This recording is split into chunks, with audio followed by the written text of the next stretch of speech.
Over the past 3 days, NATO's flown 166 strike sorties over Libya, the majority of missions over the capital Tripoli, with strikes on 11 major targets. Most of those were inside Colonel Gaddafi's own compound and the buildings around it. Sky security editor Sam Kiley is at a hotel less than a mile from there, and we can talk to him now. So, Sam, Tripoli continues to be under fire. Yes, Jeremy, the small hours of this morning, and then at mid-morning there were yet more strikes, as you say, in and around Gaddafi's compound.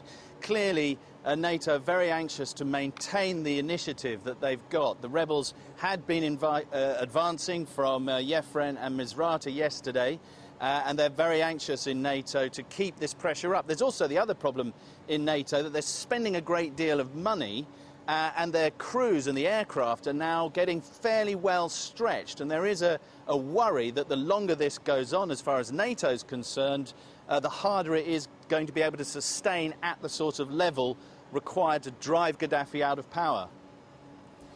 Tell us a bit more about what's happening in the once beleaguered city of Misrata. Well, thanks to the NATO airstrikes, the rebels were able to break out of Misrata and begin their advance towards Litan. And only yesterday, NATO asked them to stall that advance so that they didn't get muddled up with Gaddafi's troops. Gaddafi, meanwhile, has managed to somehow put some steel back into the regime's military elements, and there's been a counterattack.